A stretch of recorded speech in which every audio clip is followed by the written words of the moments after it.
ውድ ቻናላችን ቤተሰቦች እንኳን ወደ ቻናላችን በደህና መጣችሁ። እሁድ ሚያዝያ 19 ምሽት 12 ሰዓት ተኩል ላይ ሊቨርፑል ከቶተናም ጋር የሚያደርገው ጨዋታ አለ። በዛ ጨዋታ እንግዲህ ሊቨርፑል አቻ ብቻ ከወጣ ፕሪሚየር ሊጉ የዘንድሮ አመት ሻምፒዮን የሚሆንበት ጨዋታ ነው። ከዛ ጨዋታ በፊት እንግዲህ አሰልጣኝ አርነ ስሎት ጋዜጣዊ መግለጫን አዘጋጅተው ነበር። በዛ ጋዜጣዊ መግለጫ ላይ እንግዲህ የተለያዩ ጥያቄዎችን ተጠይቀዋል። ለነዛም ጥያቄዎች እንግዲህ ምላሽ ሰጥቷል። ምን ተጠየቁ፣ ምን መለሱ የሚለውን ነገር ይዤላችሁ መጥቻለሁ። እስከ መጨረሻው ደቂቃ ድረስ አብራችሁኝ እንድትቆዩ በአክብሮት ጋብዛለሁ። ሰብስክራይብ ላይ ሼር እያደረጋችሁ የቻናሉ ቤተሰብ እንድትሆኑ በአክብሮት እጠይቃለሁ።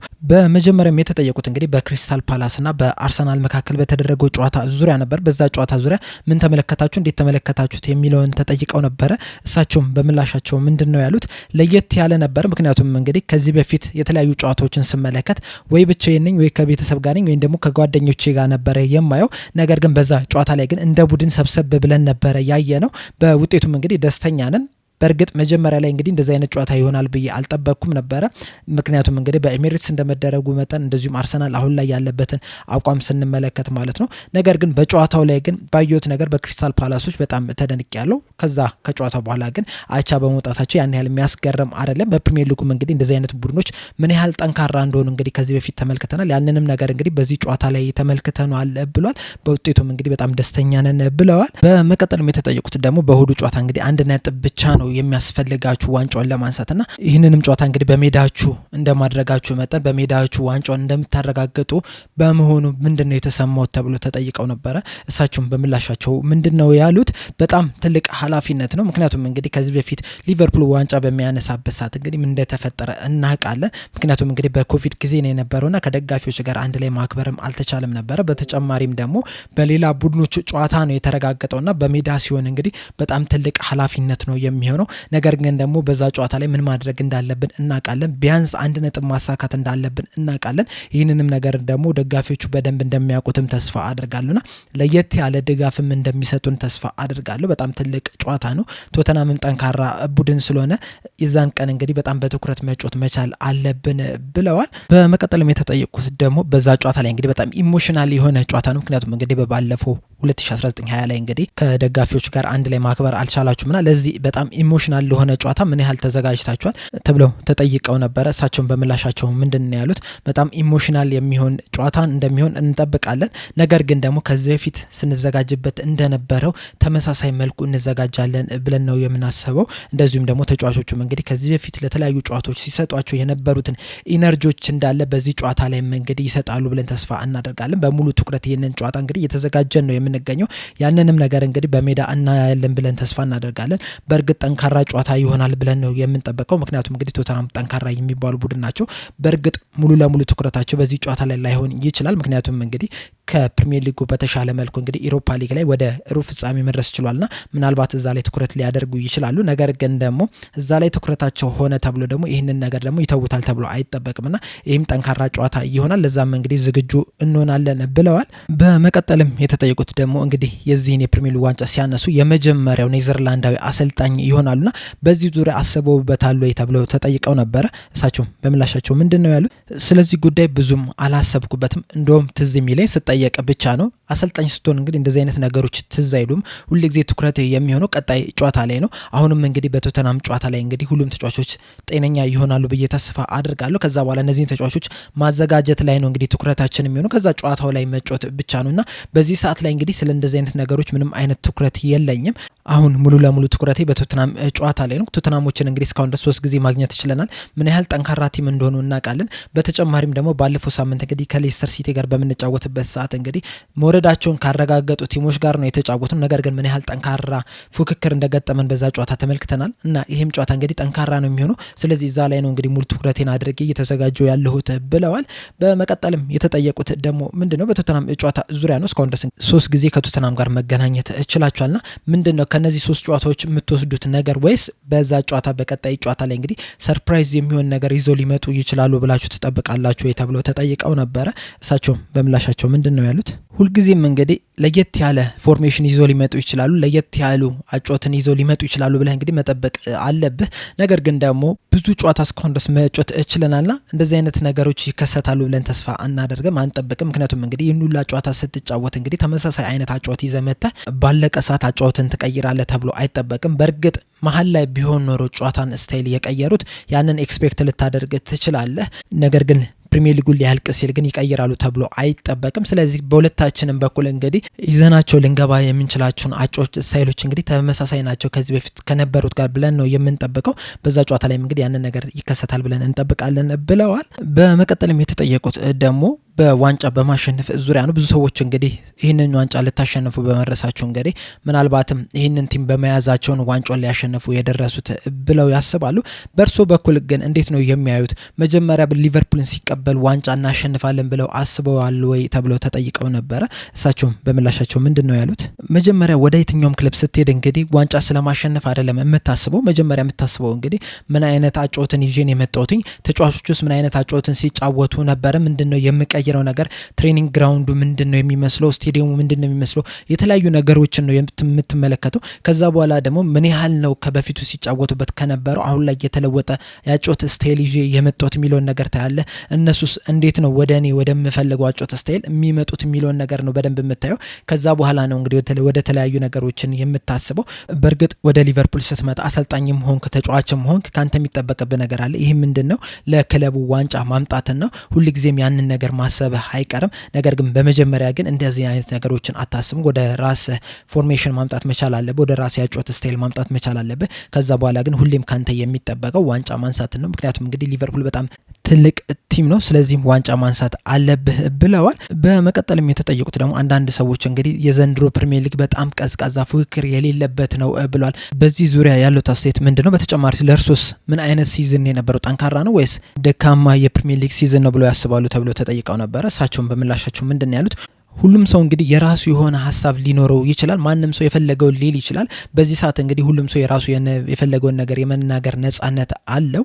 ስለዚህ እነዚህ ደካማ ሲዝን ነበረ ቢሉ መብታቸው ነው። ሁላችንም የራሳችን የሆነ አስተያየት ስላለን እነሱም እንግዲህ የተነሱበት የመነሻ ሀሳብ ሊኖራቸው ይችላል። ስለዚህ መብታቸው ነው። በዚህ ሰዓት እንግዲህ ትክክል አይደለም ነህ የምንልበት ጊዜ አይደለም። ሁሉም የመናገር ነጻነት እስካለው ድረስ እንግዲህ የፈለገውን ነገር መናገር ይችላል። ለኔ ግን በጣም አስቸጋሪ ነው ይህንን ነገር ለመወሰን። ምክንያቱም እንግዲህ የመጀመሪያ ሲዝኔ ነው። በእርግጥ ዘንድሮ እንግዲህ ወደ ቶፕ 4 ቶፕ 5 ለመግባት እንግዲህ በጣም ጠንካራ የሚባል ፉክክር ነው እየተደረገ ያለው። ምናልባት ላለፉት አመታት እንግዲህ ከ1 እስከ 3 እስከ 4 የሚወጡት ቡድኖች ይታወቁ ነበር። በአሁን ሰዓት ግን እስከ 4 እስከ 5 የሚወጡት ቡድኖች እንግዲህ እስካሁን ለይቶ አልታወቀም። ያ ነገር እንግዲህ ለየት ሊያደርገው ይችላል። ለኔ ግን ዘንድሮም ጠንካራ የሚባል ሊግ ነው። ሁልጊዜም ጠንካራ ሊግ ነው ይሄ ሊግ። ምክንያቱም እንግዲህ ባለፈው ሳምንት እንደተመለከት ነው እንግዲህ ወደ ወራጅ ቀጠና የወረደ ቲም ጋር ራሱ ስትጫወት በጣም ጠንካራ የሚባል ፉክክር ነው የሚገጥምህ። በተጨማሪም ዘንድሮም እንግዲህ በሰፊ የጎል ልዩነት የሚያሸንፍ ቲም ብዙ አይደለም ያለው። ምናልባት ከ4 አመት ከ5 አመት በፊት እንግዲህ የተለያዩ ቡድኖች በሰፊ የጎል ልዩነት ያሸንፉ ነበር። አሁን ላይ ግን ብዙ አይደለም ያለውና ምናልባት እነ ሊቨርፑል፣ አርሰናልና ማንቸስተር ሲቲ በጣም ተዳክመዋል ወይም ደግሞ እነ አርሰናል እነ ማንቸስተር ሲቲ እና እነ ሊቨርፑል እንግዲህ አሁንም ጠንካራ ናቸው። ነገር ግን ደግሞ እነዚህ ትንንሽ የሚባሉ የነበሩት ቲሞች ደግሞ በጣም ጠንካራ ሆነው መጥተዋል። የተለያዩ ፈንዶችን አግኝተው ራሳቸውንም አጠናክረው ሊሆን ይችላል። ነገር ግን ደግሞ ፕሪሚየር ሊጉ ሁልጊዜም ጠንካራ ነው ብለው መልሰዋል። በመቀጠልም የተጠየቁት ደግሞ እሁድ ዕለት በሚደረገው ጨዋታ እንግዲህ የሊቨርፑል ደጋፊዎች ፓርቲ ለማድረግ አስበዋል። በጣም ለመዝናናት አስበዋል።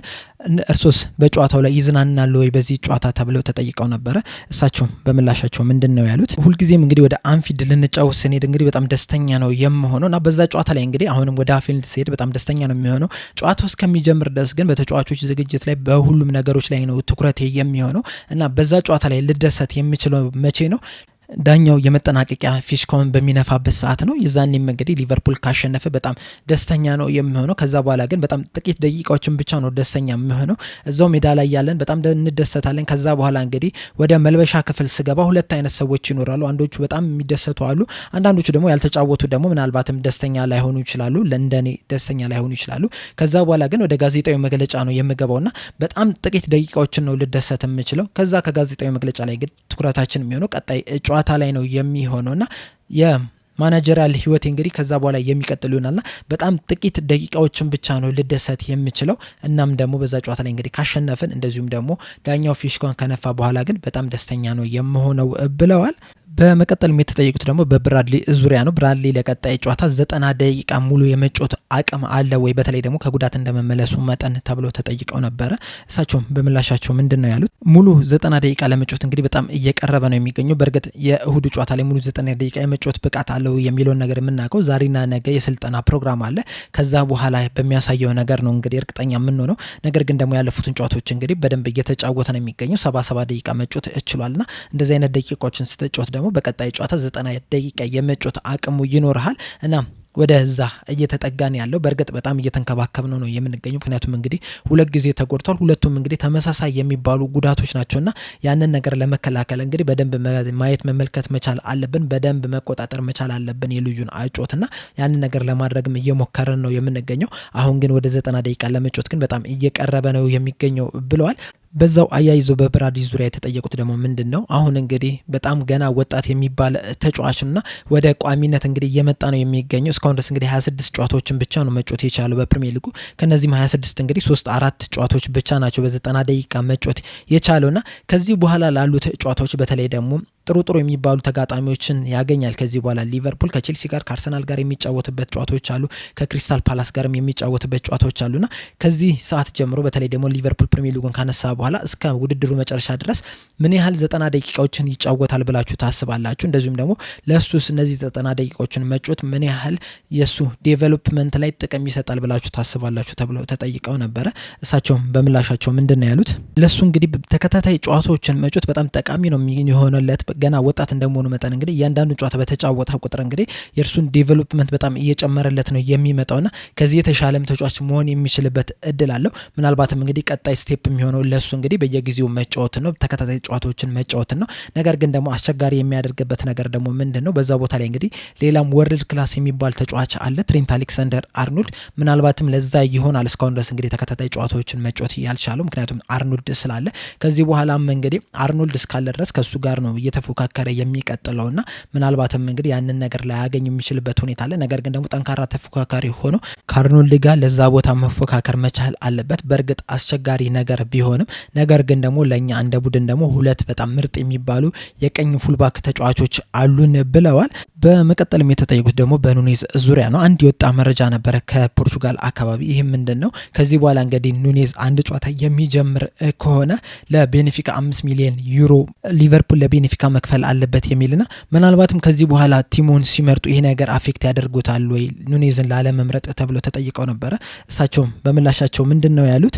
ሁሉንም ነገር የተጻፉትን ነገሮች እንግዲህ አትመኑ።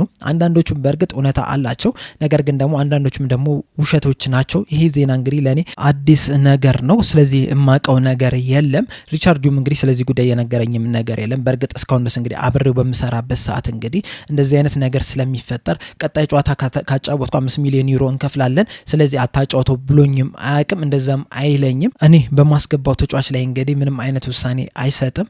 ስለዚህ በዚህ ጉዳይ ነገር የማቀው ነገር የለም። እውነት ሊሆን ይችላል፣ ውሸትም ሊሆን ይችላል። ይህን ነገር እንግዲህ ማጣራት አለባችሁ። በዚህ ጉዳይ እንግዲህ እኔ የማቀው ነገር የለም ብለዋል። በመጨረሻም የተጠየቁት ደግሞ በጎሜዝ ዙሪያ ነው። ጎሜዝ ለመመለስ ምን ያህል ጊዜ ይቀረዋል? የጉዳት ሁኔታ ምን ላይ ደርሷል? የሚል እንደዚሁም ደግሞ ይህ ሲዝን ሳይጠናቀቅ በፊት ወደ ጨዋታ ይመለሳል ብላችሁ ትጠብቃላችሁ ተብለው ተጠይቀው ነበረ። እሳቸውም በምላሻቸው ምንድነው ያሉት? ለማገገሙ እንግዲህ በጣም እየተቃረበ ነው የሚገኘው እና በፕላን መሰረት ከሄደልን ማለት ነው ምናልባትም ይህ ሲዝን ሳይጠናቀቅ በፊት 2 ጨዋታዎችን 3 ጨዋታዎችን ሊጫወት የሚችልበት ሁኔታ አለ። ነገር ግን ደግሞ በደንብ ማየት መመልከት መቻል አለብን። ልክ እንደ ብራድሊ ሁላ ከጉዳት ከተመለሰ በኋላ ራሱ ትንሽ ጊዜ ሊፈጅበት ይችላል እና እስካሁን ድረስ እንግዲህ ተስፋችን ምንድነው ቀጣይ የመጨረሻዎችን 2-3 ጨዋታዎችን ይጫወታል ብለን ነው። ነገር ግን ያም እንደ ፕላናችን ከሄደልን ብቻ ነው። እናም ሲደርስ እንግዲህ የምንመለከተው ነገር ይሆናል ብለዋል። በአጠቃላይ እንግዲህ ጋዜጣዊ መግለጫው ይህንን ይመስል ነበረ። ቀጣይ እሁድ እንግዲህ ምሽት 12 ሰዓት ተኩል ላይ ሊቨርፑል ከቶተናም ጋር የሚያደርገው ጨዋታ አለ። በዛ ጨዋታ እንግዲህ ሊቨርፑል ዋንጫውን የሚያሳካበት ጨዋታ ይሆናል ተብሎ ነው የሚጠበቀው። አቻ ወይም ደግሞ ማሸነፍ ከቻለ ማለት ነው ትልቅ ጨዋታ ነው የሚሆነው። እናንተም እንግዲህ የት ሆናችሁ እንደምታዩት እዚህ ኮሜንት ሴክሽን ላይ በመጻፍ አሳውቁን። በጣም ትልቅ ጨዋታ ስለሆነ ሁሉንም ነገር እንግዲህ ማስታወስ መቻል አለብንና የት እንደምታዩት እንግዲህ ኮሜንት ሴክሽን ላይ በመጻፍ አሳውቁኝ። ቀጣይ በሌላ እስከምንገናኝ ድረስ እዚህ ላይ ያበቃው። ሰብስክራይብ ላይ ሼር ማድረግ እንዳትረሱ። ቻው።